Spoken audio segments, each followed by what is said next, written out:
Hey, welcome back to Jamieson's Repair Shop. Back on the 65 Thunderbird convertible. And actually on the driver's side of the convertible now. Now I didn't quite finish all the floor pan on that side. There's still that piece to put in a transmission tunnel, but I'll get to it. Not a big deal. So over on this side of the car, it's very similar to the damage that was done on the other side, rust damage. Though somebody's patchwork is still there, so we'll have to remove that. Also going to have to tackle this torque box. Now, the driver's side of this car has less rust damage overall than the passenger side, so hopefully this will go a lot quicker. But this area here, it has to be opened up to see what is actually damaged. The rear torque box on this driver's side is somewhat better than the passenger side was. And we fixed up the passenger side, so we'll fix up the driver's side too. What else was I going to say? Oh, Nick, Vintage Thunderbird Repair. And if you're not familiar with Nick's channel, go check him out and subscribe to him. If you're a Thunderbird owner, that's an absolute must to go. He has lots of good content there, though he's working on these old Cadillacs right now. I don't know what the heck is wrong with that guy. That's alright, Nick, if you're listening. I like lots of different vehicles too, and I love those old Cadillacs, so keep it up, you're doing a great job. But what Nick mentioned was, when I talked about this seat pedestal and the rust that's underneath, because what happens here with these is that the frame rail goes underneath the seat pedestal, and then the floor pan is between the seat pedestal and the frame rail. So to really do a good job of repairing all that, Nick mentioned that I should probably pull out the seat pedestal piece. That's this right from here over to the other side. And I don't disagree with him. It's a lot of work because you have to get rid of this. Like, it actually goes underneath the console trim. This one here needs some repairs anyway. But hey, it's spot welds. There's a lot of them. But really, to do a good job, that seat pedestal has to come out. Even if I just took it to here and cut it and re-welded it back in on both sides rather than taking it over the top of the hump. The hump is solid. But if I took it to there and re-welded it, it would probably be fine. But first, we need to get the torque boxes done so the car is strong enough to start cutting more structure out. I don't want to take all this out because this is part of the structure. It ties the right and left side outer structure. That's the whole thing here. It ties it all together and into the floor, into the transmission console. So I'm still going to think about it, and I may just cut it, like I said, on both sides and just take this portion out. I think it would be a better job. So Nick, appreciate the support on that and suggesting it. Because, you know, more work, more spot welds, more everything, just more of everything. It's only time, how did Nick say? It's only time and money. Anyway, enough talking about this seat support here, or seat pedestal area.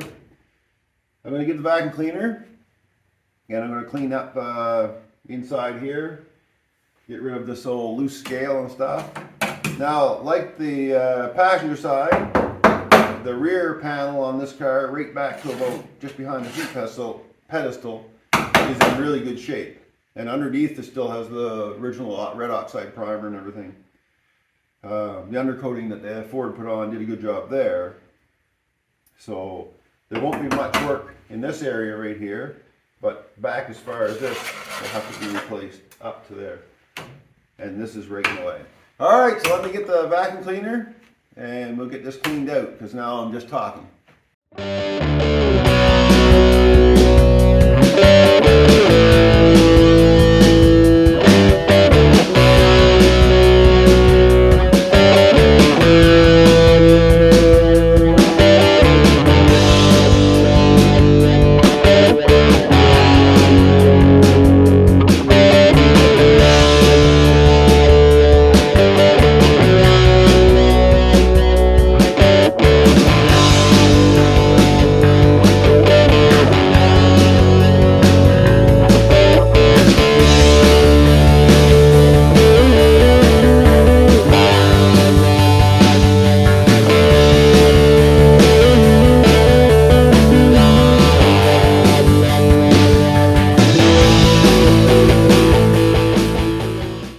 Alright, there it is. We got the seam sealer dug out, the rust cleaned up, and there's lots of seam sealer over in this side. I know you couldn't see it, but great big mass chunks of seam sealer.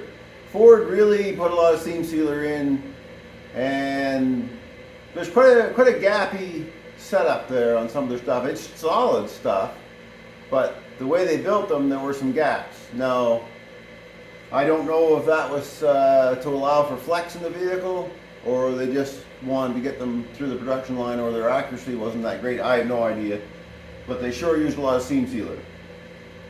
So here's the tape that I took off these holes, and this is factory tape.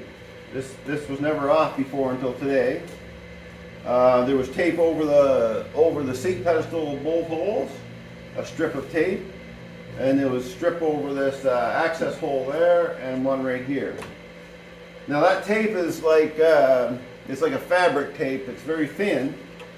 I believe Nick, Vintage Thunderbird Repair, he uses gaffer's tape. I think it comes from the movie industry for doing rigging cameras, movie cameras and stuff like that. But anyway, it's like that. Now I don't get gaffer's tape around here. I could order it online. What we do have though, because we are in the north, we have hockey tape. And Renfrew is a brand out of Canada that makes hockey tape. And it's a cloth tape, and I don't know if I can get it this wide or not, but this strip here is very much like hockey tape, the black Renfrew hockey tape. It's very tough and adhesive back on it. And I've used that hockey tape on wire harnesses that had that cloth taping. So I'll look into that again. If I'm not satisfied with the thickness of the Renfrew stuff, I'll get some gaffer's tape. I'll just order it online. And when the time comes. It's a long way out yet, but I probably should start planning ahead and get some now on hand. Alright, enough talking about the tape. But yeah, I just wanted everybody to know that they were taped with a fabric tape, like that. So if you're restoring one of these and you want it to be close to original, then that's what you put on it. But alright, enough talking about the tape. Let's jump into the finding out what spot welds are in this area here. So first I want to take this big cover off, this cover right here. I know you probably can't see it, but it's the same as the other side. There's a square cover, rectangular cover that goes over this. So I'll take it off, and I think there's two plates there. Let me have a look. Yeah, so there's a plate on the right hand side, and there's a plate on the left hand side, and then it's the actual 18 gauge that goes down to the torque box below that again. So these cars have multi-layers up here. The throttle pedal goes in here. I'm not sure where. I'm going to have a lot more dirt coming out of that when I'm done. The throttle pedal area is right here. So it would have been screwed down into something pretty solid. And I think,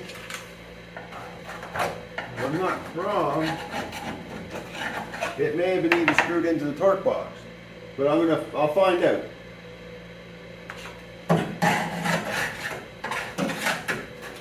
So we can guess at it, or we can dig it open and see what's in there.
Well, that was a struggle and a half. Trying to chip them out without drilling them is a waste of time. So yeah, you might as well drill them or grind them better than I did. Anyway, so what I'm going to do, seems to be pretty decent, except for down to here, where opposite this hole. And I can actually see inside there's a hole in there, the same as there was on these support gussets. But this here, clearly it was softer than it should be. It was rusted up into there anyway. So I'm just going to cut that up to there and then come right across that full bend line and come right down to here. I'll leave this piece intact, it's a good shape. So I'll bring it right down flush with this here, like that. Cut that section right out. It's got some beads in it as well, like the other one did. And of course, obviously needs the whole bottom put on along there. But I'm gonna leave this top piece in. I'll clean up that bit of metal there. I'll grind it off. So that's it. So I'll get this cut out. We'll have a look inside.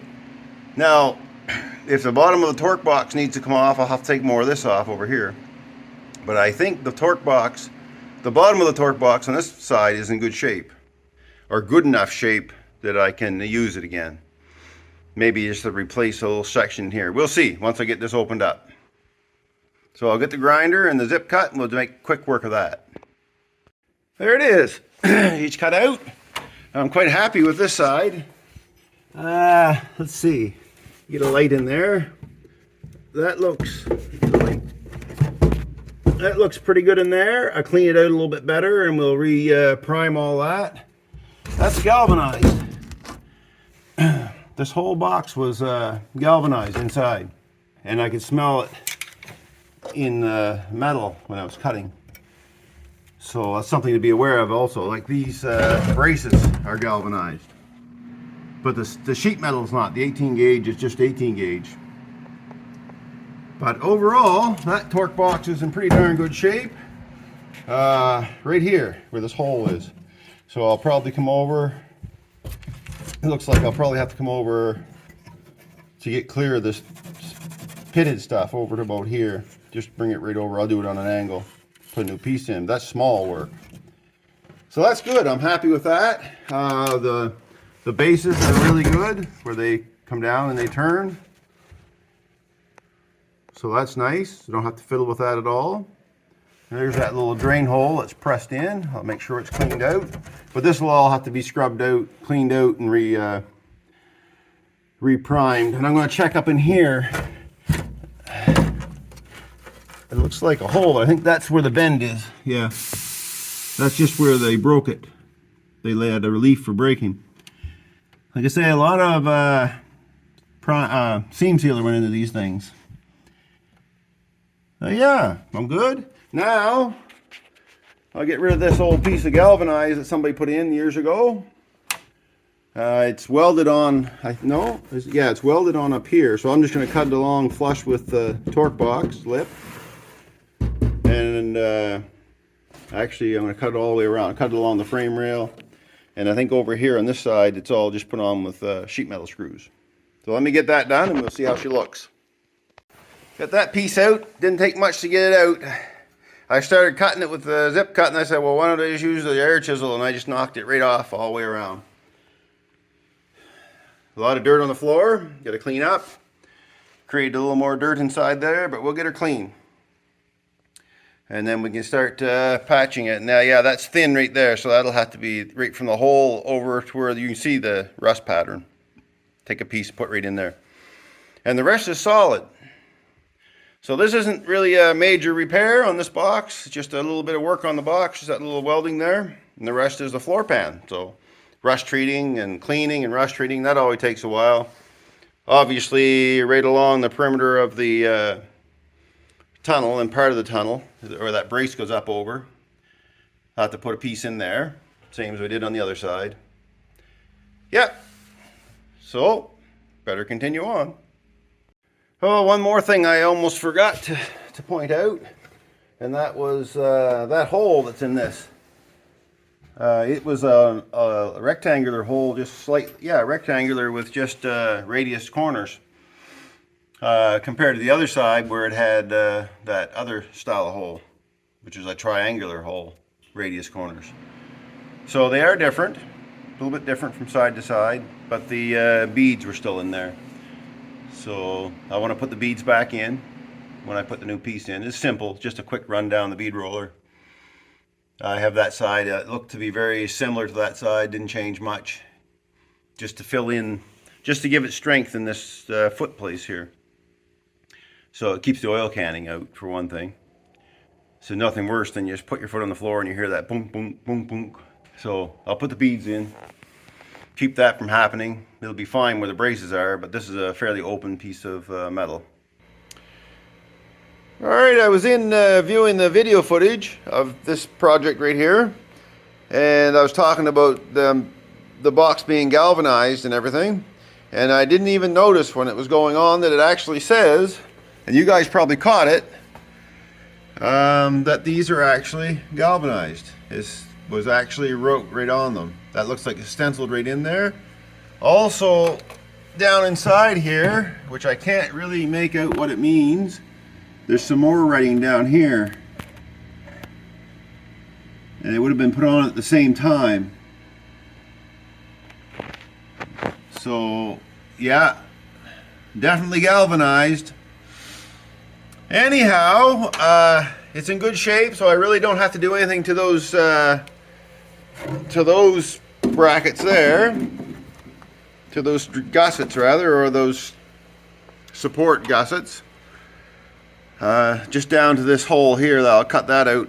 But also, since it is galvanized, I have some of this cold galvanizing compound. So rather than using red oxide, I think I'll use this. I have a can of it, pretty much a full can. So I'll just re-galvanize it. Should be good enough after I do that work there. Well, I noticed that when I was doing the video editing, also that not only did I find that I missed the galvanized labeling on those braces, is that I'm up to 15 minutes on this video now. So I think rather than start a repair video with this, it'll make it way too long. I'm going to call it the end of this particular video, and then we'll have a part 2 of the left-hand torque box. I'm trying to keep these in digestible amounts. They get too long. I noticed that on the analytics that people weren't watching after a certain point anyway. So there's no point in me being out here videoing and with only a handful of people actually watching it. So anyway, I'm going to leave it there, and the next video we'll start the repairs. We'll get it all cold galvanized up and start the repairs. And thanks for watching, and we'll see you in the next one.